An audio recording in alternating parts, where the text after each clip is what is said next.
Liberales, conservadores, pueblo bueno, gente fifí, pues estamos aquí listos para un programa más de Porquería Política. En esta ocasión no ha sido posible que nos acompañe nuestro analista político y querido amigo José Luis Suárez por cuestiones de carácter laboral.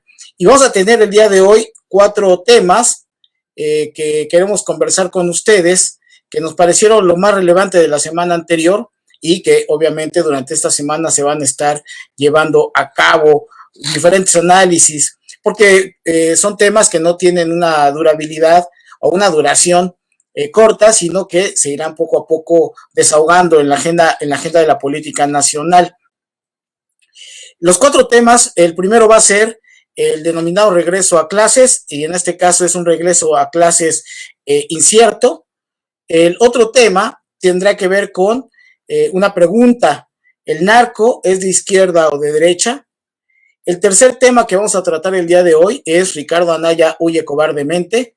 Y el cuarto tema será el relacionado con Brenda Lozano, la agregada cultural incómoda en España. Así que son 4 temas que creo que van a permitir tener una bonita tarde para poder reflexionar con ustedes todo esto relativo a la parte de la porquería política. Así que empezamos con el primer tema, que es el regreso a clases incierto. Miren, desde más o menos finales de mayo, principios de junio de este año, el presidente López Obrador ha insistido mucho en el regreso a clases de carácter presencial.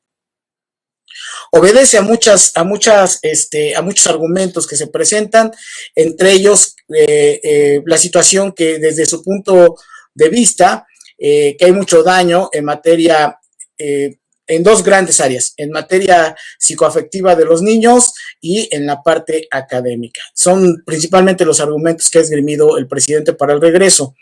Cuando se intentó hacer a finales de junio, principios de julio, este primer retorno, pues tuvimos varios estados como Campeche, Colima, que lo intentaron y lamentablemente se tuvo que echar para atrás porque empezaron los contagios.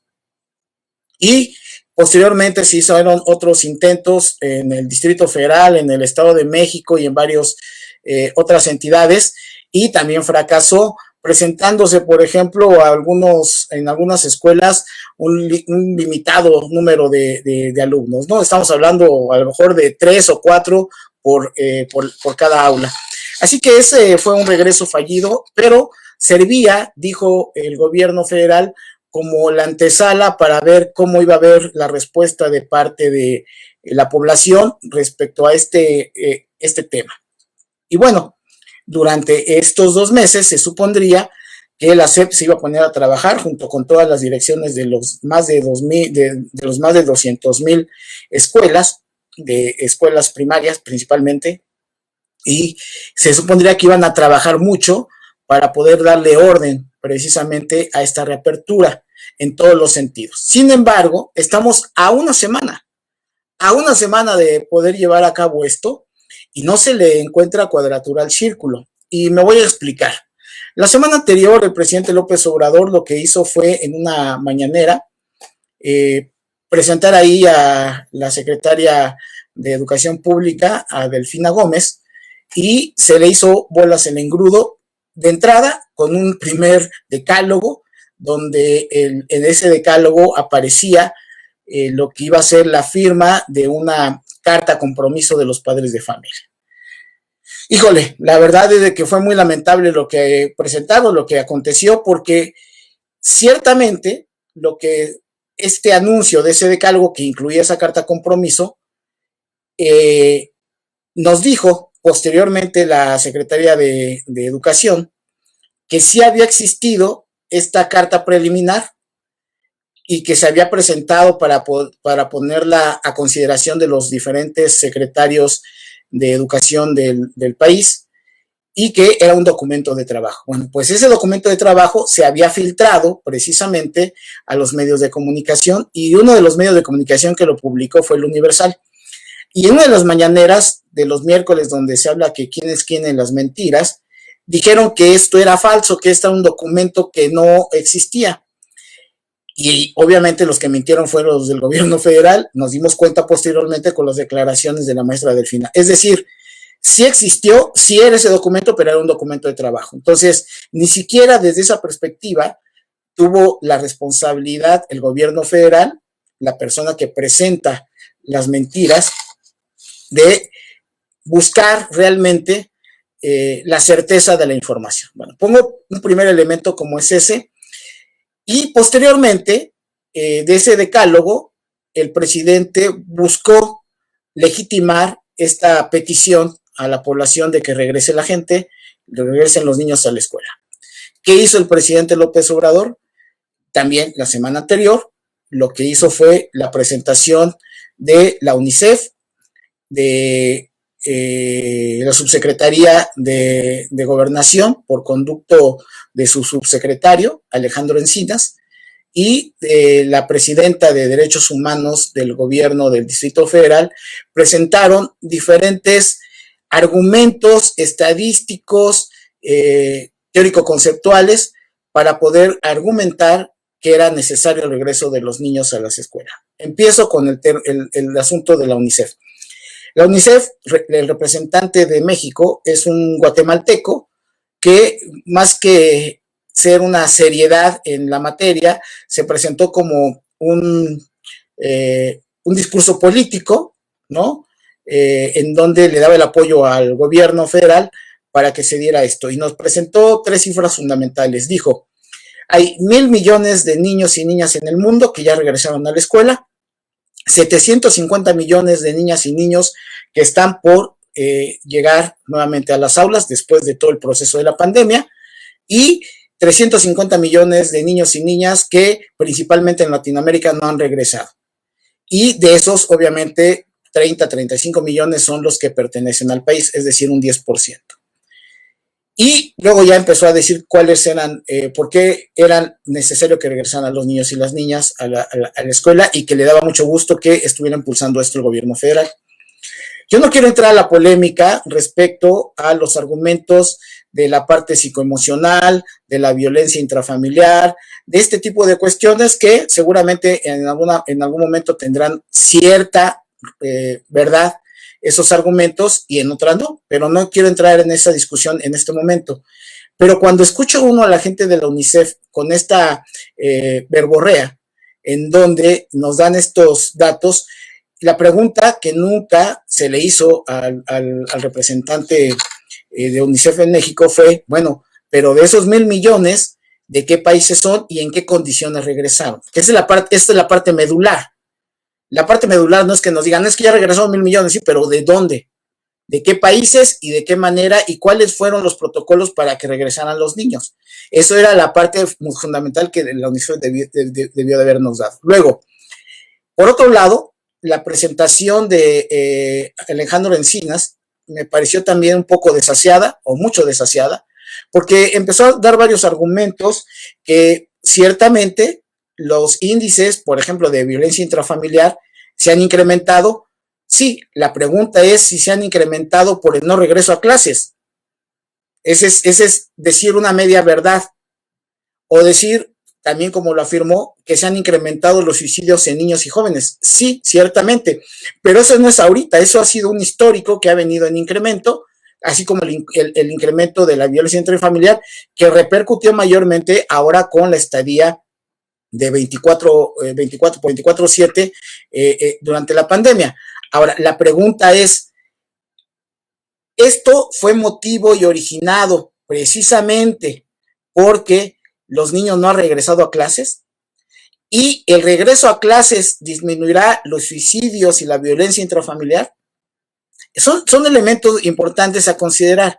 Y en el mismo sentido va con la información presentada por la presidenta de los Derechos Humanos del Distrito Federal, en donde dice que hizo todo un estudio. Ella habla de 40,000 niños y niñas consultados, y hay como 3,000 dibujos que también niños y niñas representaron. Y bueno, primero, a ella la pregunta sería, porque nos dijo que eran datos de carácter nacional. Bueno, lo primero es, estadísticamente, la situación es si en realidad sería válido este estudio con una población tan pequeña, si es realmente representativa, y ahí nos tendremos que meter a todo un choro de carácter estadístico para ver si tiene validez o no validez suficiente ese estudio. No lo quiero cuestionar, desde esta perspectiva, nada más lo dejo como reflexión. Y luego los datos que nos alerta ella, igual, van en el mismo sentido y nos dice, es que los niños sí quieren regresar, pero son como verdades absolutas de que los niños están con la urgencia de regresar a clases. Entonces, yo me quiero ir después, ahorita, de manera inmediata, a un asunto en donde lo que podemos nosotros constatar de manera operativa es que las escuelas, en la realidad, no están a una semana teniendo la posibilidad de determinar el regreso a clases con todas las garantías. Ejemplos concretos. Escuela Benito Juárez, Colonia Roma, ahí estudié yo y está estudiando actualmente mi nieta. Y hasta este momento, estamos hablando del día lunes 23 de agosto a las 6:18 de la tarde, hasta este momento no les han dado la información para el proceso de inscripción. A una semana, hasta ese momento no se ha podido determinar si va a haber clases presenciales y virtuales, tampoco. Les han entregado del total de los libros de cuarto año solamente 5, de aparentemente 7. Y la lista de útiles apenas mandaron ayer en el WhatsApp del grupo la información para lo relacionado con los útiles. Entonces, estamos hablando de ya una escuela que además es simbólica en el Distrito Federal, en la Ciudad de México, porque es una de las escuelas más antiguas y que además siempre se toma como referencia para cuestiones de carácter mediático y además para cuestiones de carácter programático. Entonces, esa escuela, estamos en este momento en estas circunstancias. Tampoco se tiene la información si ya se conformó el comité de salud, por ejemplo. Entonces, esa es una. A nivel de secundaria 82, Colonia Obrera, en donde también yo estudié y en donde están por las mismas circunstancias, igual a este momento, 23 de agosto del 2021. Y me refiero también a nivel bachillerato, en donde los bachilleres, por ejemplo, no les han dado la indicación de si va a mantenerse a nivel presencial o a nivel virtual, y estamos hablando de una semana, a diferencia, por ejemplo, de lo que ha pasado ya a nivel de la UNAM, del Politécnico, que ya el siguiente semestre se lo van a aventar igual de carácter virtual. Entonces, son ejemplos que quiero poner muy claros en el sentido de que no hay en este momento condiciones durante lo que ya es la tercera ola. Estamos hablando de que se tuvo dos largos meses para preparar todo lo que sería el reingreso y no se ha podido dar esto. Así que las condiciones no están dadas, los maestros obviamente están molestos. Lo que ha tenido de reuniones virtuales la maestra Delfina en las pláticas, incluso con los cursos que iban a dar de capacitación para el manejo psicoemocional de los niños, han sido un fracaso. Y así está la situación, esa es la realidad. Por eso nos atrevemos a decir en este video que el regreso a clases es incierto. Estamos nosotros partiendo del hecho de que el día 30 de agosto es cuando se tendrían que reiniciar las clases, y pese a la indicación del presidente López Obrador, esto no se va a dar. Así que vamos a ver qué sucede. Yo me he manifestado a favor de que exista un ejercicio académico mixto, en donde quienes quieran llevar a los niños a la escuela, pues que lo hagan, y quienes no, que los puedan seguir atendiendo de carácter virtual. Concluyo. Hay algo muy importante. He visto muchos memes y hay parte de la argumentación es que los papás no los quieren llevar a la escuela, pero los llevan al mercado, los llevan al tianguis, los llevan aquí, los llevan allá y hacen fiestas infantiles. A ver. Por favor, hay algo muy importante. Los niños en materia de derechos tienen derecho a la vida y a la educación y a la salud. Y en el grado que tendría que estarse cuidando, y la responsabilidad es primero el derecho a la vida, el derecho a la salud y posteriormente el derecho a la educación. Luego, quienes son responsables de los niños hasta su mayoría de edad son los padres o tutores, no el gobierno. El gobierno no tiene la capacidad de decisión respecto a si los llevan o no. Ese argumento falaz de que los niños están en los mercados y en los tianguis y en los parques, eso es responsabilidad de los padres. Y si por ahí hubiera la desgracia de que un niño se contagia y se muere, obviamente, primero, a quien le va a causar el dolor y a quien le va a causar también la culpa es a los padres y nada más. Ningún gobierno tiene el derecho a, en ese momento, tomar esas decisiones respecto a la población infantil. Así que, contundente, por favor, ese argumento es falaz y ese argumento no tiene por qué existir, toda vez que los gobiernos no son gobiernos paternalistas y no deben de tutorar, de ser los tutores de la infancia, punto.